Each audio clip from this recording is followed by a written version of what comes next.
믿음은 결단으로 시작해 의지로 지켜낸다. 왜 나는 믿음이 없는가? 이런 탄식으로 고민해 본 적이 있으실 겁니다. 저 역시 여러 번 마음의 믿음을 흔드는 생각들이 올라옵니다. 문제가 생기고 어려움이 닥치면 순간적으로 의심과 두려움이 파도처럼 밀려듭니다. 그럴 때마다 저는 제 마음을 붙듭니다. 나는 하나님을 신뢰한다. 몇 번이고 고백합니다. 감정이 어떠하든 상관없이 마음으로 결단하고 의지로 붙드는 것입니다. 믿음 없는 사람들의 가장 뚜렷한 특징은 끊임없이 염려하고 걱정한다는 것입니다.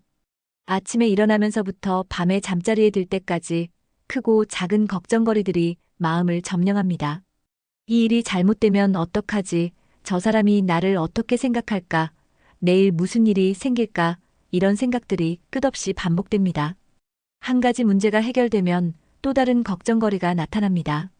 마치 걱정하는 것이 책임감 있는 것 같은 착각이 듭니다. 믿음이 없으면 늘 불안합니다. 미래에 대한 두려움이 현재를 지배합니다. 모든 가능성을 계산하고 대비하려 하지만 그럴수록 더 많은 변수들이 보이고 더 큰 불안에 빠집니다. 결국 걱정은 걱정을 낳고 염려는 염려를 부릅니다. 어린아이도 믿음을 가질 수 있습니다. 그런데 성경 지식이 해박하고 오랜 세월 신앙생활을 한 분들 중 어린아이보다 못한 믿음을 가진 분들이 있습니다. 믿음은 신앙생활의 연수나 지식의 양과 정비례하지 않습니다. 믿음의 정체, 결단과 의리. 저는 하나님께 질문했습니다. 그렇다면 믿음의 본질은 무엇일까요? 하나님께서 말씀하셨습니다. 믿음은 나를 믿겠다고 결단하는 것이다. 그리고 그 결단대로 고집하는 것이다. 이 말씀에는 믿음의 두 가지 핵심이 담겨 있습니다. 첫째, 믿음은 결단입니다. 감정이나 상황에 따라 생겼다 사라지는 것이 아니라 나는 하나님을 믿겠다라는 의식적 선택에서 시작됩니다. 아브라함이 갈 바를 알지 못하면서도 떠난 것, 제자들이 모든 것을 버리고 예수님을 따른 것처럼 믿음은 결단에서 비롯됩니다. 둘째, 그 결단을 끝까지 지켜내는 고집이 필요합니다. 결단만으로는 충분하지 않습니다. 상황이 흔들리거나 감정이 변해도 하나님을 신뢰하는 선택을 붙드는 의지적 지속이 믿음입니다. 하나님이 이번에도 도와주실까? 라는 의심이 올라올 때 아니다. 하나님은 신실하시다라고 마음을 고집스럽게 붙드는 것이 바로 그 예입니다. 믿음은 지식이나 능력, 특별한 체험에서 자동으로 생기는 것이 아닙니다. 물론 하나님께 받은 은혜의 경험이나 영적 체험을 통해 믿음이 자라기도 하지만 그런 체험이 항상 주어지는 것은 아닙니다. 결론적으로 믿음은 결단과 그 결단을 지켜내는 의지에서 시작되고 유지되는 것입니다. 연약한 믿음은 생활의 여러 문제로 염려와 걱정이 생기면 자취를 감춥니다. 계속 문제에만 집중하게 되면 믿음으로 돌아서기가 점점 어려워집니다. 믿음은 결단하는 것입니다. 하나님을 믿겠다고 결단하는 것입니다. 이 결단이 선다면 부정적이고 걱정되는 생각을 끊어내게 됩니다.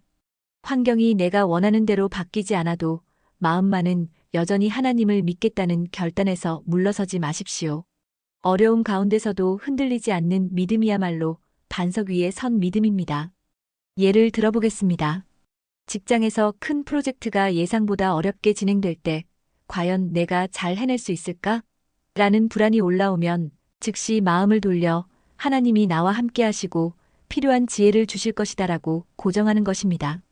자녀가 새로운 환경에 적응하지 못할까 걱정될 때 혹시 잘못되면 어떡하지?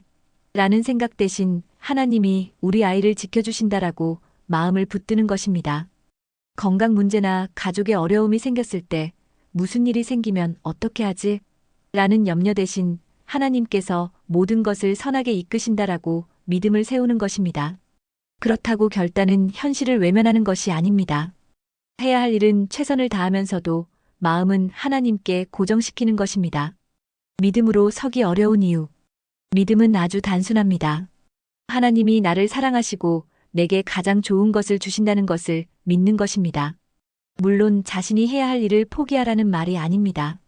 다만 마음에서 걱정되는 많은 생각들을 끊어내고 오직 하나님을 신뢰하는 생각만 붙드는 것입니다. 하지만 세상 지식이 많은 사람일수록 믿음을 붙들기 어려운 이유가 있습니다. 예를 들어 하나님께 기도로 어떤 일을 맡겼지만 하나님이 안 해주실 때를 대비해 여러 가지 계획을 세웁니다. 하나님을 믿는다고 하면서도 실제로는 자신의 계획과 준비에 의존하게 됩니다.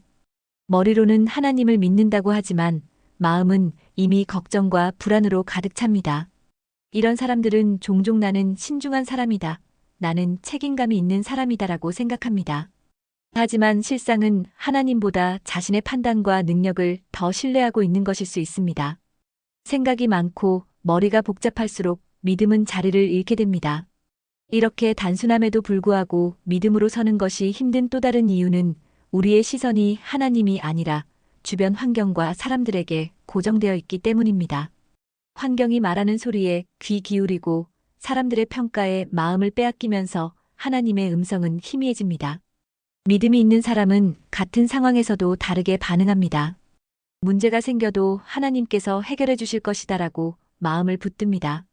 사람들이 뭐라 해도 하나님께서 나를 어떻게 보시는지가 더 중요하다고 생각합니다. 믿음은 모든 짐을 하나님께 맡기는 것입니다.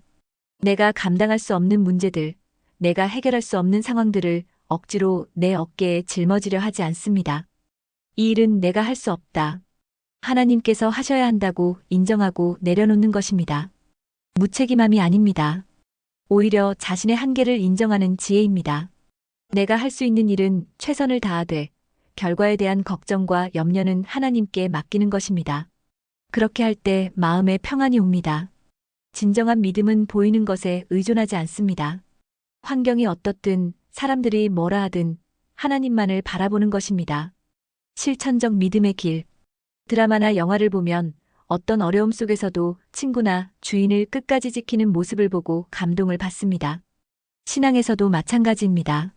하나님에 대한 의리는 기쁨과 평안이 있을 때만 믿는 것이 아니라 어려움과 혼란 속에서도 하나님께 마음을 붙이고 신뢰를 잃지 않는 것을 말합니다. 즉, 하나님께 대한 의리는 감정이 아닌 의지와 결단으로 지켜내는 충성입니다. 이러한 의리가 쌓일 때 믿음은 단순한 감정이나 경험을 넘어 삶 속에서 견고하게 뿌리 내리는 힘을 갖게 됩니다. 동시에 건전한 성찰과 믿음을 흔드는 생각을 구분해야 합니다. 하나님 앞에서 솔직하게 자신을 돌아보는 것은 필요하지만 하나님의 신실하심을 의심하는 것은 다른 문제입니다. 또한 믿음과 현실적 지혜 사이의 균형을 잡아야 합니다. 믿음으로 결단한다고 해서 무모한 선택을 하라는 것이 아닙니다. 하나님께서 주신 이성과 판단력을 사용하되 그 결과에 대한 염려는 하나님께 맡기는 것입니다. 시간 속에서 성숙하는 믿음. 믿음은 순간의 결단이지만 동시에 평생에 걸친 여정입니다. 어떤 때는 믿음이 불타오르는 봄을 경험하고 어떤 때는 메마른 겨울을 통과합니다. 하지만 계절이 바뀐다고 해서 나무의 뿌리가 바뀌지는 않습니다. 믿음의 뿌리는 결단에 있습니다. 그리고 그 결단을 포기하지 않는 고집에 있습니다. 이 결단은 한 번으로 끝나는 것이 아닙니다. 매일 매순간 새롭게 선택해야 하는 것입니다. 믿음은 의지다. 믿음은 능력을 받았다고, 영적 체험을 했다고, 많은 신앙적 경험이 있다고 해서 항상 지켜지지 않습니다. 왜냐하면 믿음은 과거의 경험에 의존하는 것이 아니라 지금 이 순간의 선택이기 때문입니다. 믿음을 무너뜨리는 환경이 찾아올 때 얼마나 빨리 하나님께로 돌아서는지 그것이 관건입니다. 믿음은 특별한 사람만 가질 수 있는 신비한 능력이 아닙니다. 평범한 사람도 연약한 사람도 가질 수 있는 의지의 선택입니다. 다만 그 선택을 지키려는 고집이 필요할 뿐입니다. 하나님을 믿기로 한 그 첫 마음을 기억하십시오. 그때의 그 결단을 포기하지 마십시오.